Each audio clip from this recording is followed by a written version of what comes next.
no Brasil, o governo te desse mais uma, sem aumentar a produtividade, caiu pela metade o valor daquele dinheiro.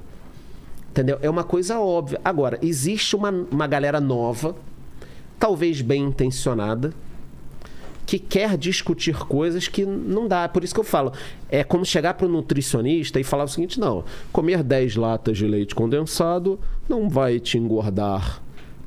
Comer todos os dias 10 latas de leite condensado. Então, aí você tem que aceitar isso. Não dá para aceitar. Então, imprimir dinheiro a Deus dará sem aumento de produtividade sempre vai quebrar um país. Entendi.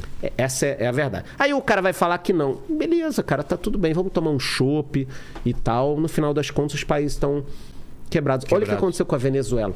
Desde que o Hugo Chávez assumiu... Então, a Venezuela, fazer uma linha do tempo, eles estavam muito bem. Maior reserva do mundo de petróleo. Maior reserva do petróleo. É um petróleo diferente. Dizem que é mais caro refinar, dá problema e tal. Mas, bom, é a maior reserva de petróleo do mundo, cara. Não dá. E eles estavam bem? Estavam.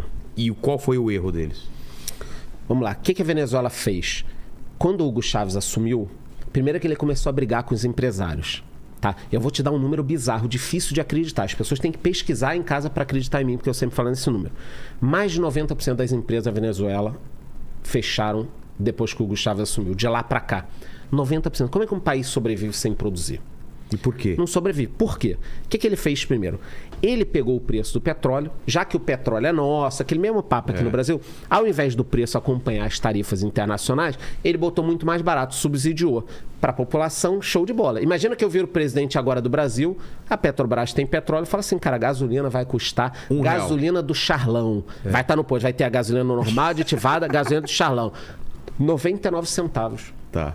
Custa 99 centavos. O que a população vai achar? Isso é demais. Não, Charlão.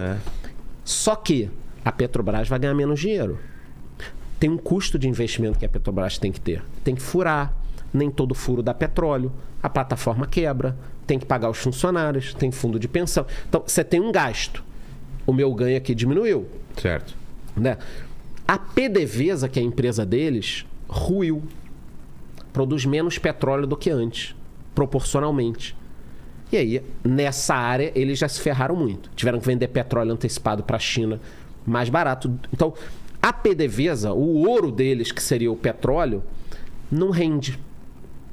Porque eles não aproveitaram. Eles não pegaram esse boom de crescimento do mundo. O Hugo Chávez aproveitou lá atrás, quando o barril bateu primeiro os $100, na primeira vez, ganhou muito dinheiro, distribuiu o dinheiro para a população sem criar fonte de riqueza.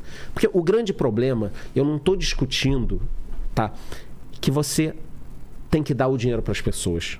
Essa é uma discussão, eu acho muito louco quando alguém fala, tá vendo, o cara não quer que o pobre ganhe dinheiro. Cara, isso é leviano.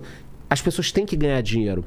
Só que você não pode dar o dinheiro uma vez só e acabar com a fonte de renda. Então, quando você deixa o petróleo baratinho, quando você explode as empresas, você causou um buraco no futuro. Você matou o futuro das pessoas. Então, dar dinheiro primeiro agora e quebrar uma empresa, você mata o futuro. Então, todo mundo estava feliz lá atrás com o Hugo Chávez. Agora, essa geração e os filhos dessa geração estão na pobreza. A Venezuela tem uma pobreza extrema.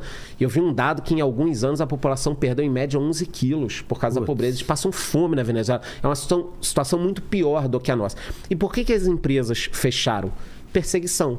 Tabelamento, não queremos os Yankees aqui. Lembra do Chávez? Ele fazia esses discursos. Eu lembro que uma vez eu vi um discurso dele, né, lendo, que tinha um shopping sendo construído e ele falou, olha, o que é melhor aqui? Funcionar um shopping ou funcionar um hospital, uma escola, aqueles discursos dele. E acabou que não teve nem o shopping nem a escola. Fica aquilo perdido. E um shopping não é um templo do capitalismo. O shopping são o quê? 100, 200 lojas, com tantos funcionários, com estacionamento, com lanchonete, gera riqueza. Você abre o teu negócio, você começa como vendedor, valoriza o imóvel. Cara, a economia, ela é assim. Eu aceito discutir melhoras no capitalismo ou algum novo formato daqui para frente de evolução e não uma destruição que deixa um vácuo. e não uma destruição que acontece que aconteceu na Venezuela, não uma destruição que acontece que aconteceu na Argentina. Esse é que eu acho que é o grande problema dessa ala jovem. Não, temos que destruir tudo, o mundo é assim, o exemplo é a Coreia do Norte, o exemplo é a China. Ignorando que os caras têm campo de concentração, tem uma porrada de coisa que, cara, a gente acha aqui no Ocidente um absurdo. Né? Um absurdo, uma coisa inaceitável. Então, tem que melhorar algumas coisas? Pô, pelo amor de Deus, óbvio que tem, óbvio que tem. Não dá para discutir. Por exemplo, eu discordo totalmente do Ciro Gomes nas ideias econômicas. Mas ele foi um dos poucos caras que ficou todo o discurso lá que ele fazia. Tem tantos milhões de pessoas passando fome, precisamos resolver o problema das pessoas, precisamos... Então, a gente precisa falar mais sobre isso, mas sem destruir o que já construiu. Em 1800, 85% das pessoas no mundo viviam abaixo da linha da pobreza, com menos de $2 por dia atualizado. Hoje, esse número é menos de 10%. Então, pô, saímos de 85% das pessoas na pobreza para menos de 10%. É ruim ter 10%? É péssimo.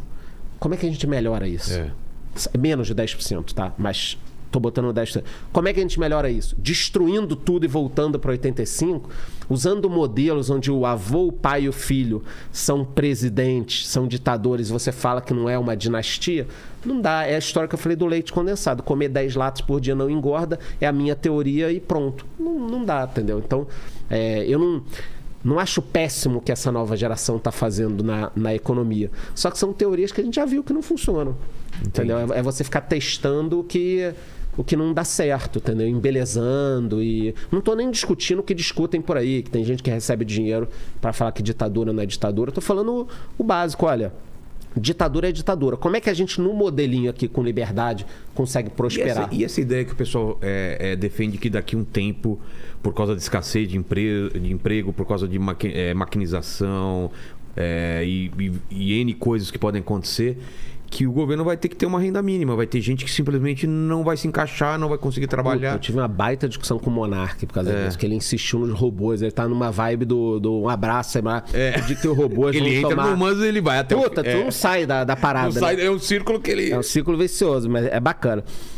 Eu não acredito que isso vai acontecer agora, mas realmente alguns empregos podem... E não dá tempo de uma geração, às vezes, se adaptar, porque as mudanças são tão rápidas, tão frequentes, que as gerações elas demoram um tempo até se adaptar para novas profissões, para aprender uma coisa, e você vai ter uma galera totalmente fora do mercado. Eu concordo, mas... Não tô falando de agora. Tô falando... Então, mas a gente sempre viveu esse pânico de tudo, né? Eu lembro... Mas tá cada vez mais rápido, né? Mas eu lembro da Eco 92. Eco 92 foi uma convenção no Rio de Janeiro em 1992 do clima. E eu era novinho, ali no colégio tinha entrada, você ganhava. E em 92 se discutia que o mundo ia acabar nos próximos anos. Ia tudo acabar, os oceanos iam subir. 92, cara. Por favor, alguém faça a conta, coloca nos comentários quantos anos tem isso. Agora a gente está tendo a COP, não sei o que, no Egito, e o mundo vai acabar daqui a 2 meses. 2 anos ou 3 anos, os oceanos vão subir, vai tudo ser destruído. Eu concordo que o mundo tem que cuidar da natureza, eu concordo que o mundo tem que cuidar do trabalho, mas ao mesmo tempo, a sensação que eu tenho é que a gente está sempre em pânico. Né? Sempre pânico. Sempre pânico. O mundo vai acabar, vai tudo ser destruído. E aí a gente pensa em coisas que não dá para se resolver.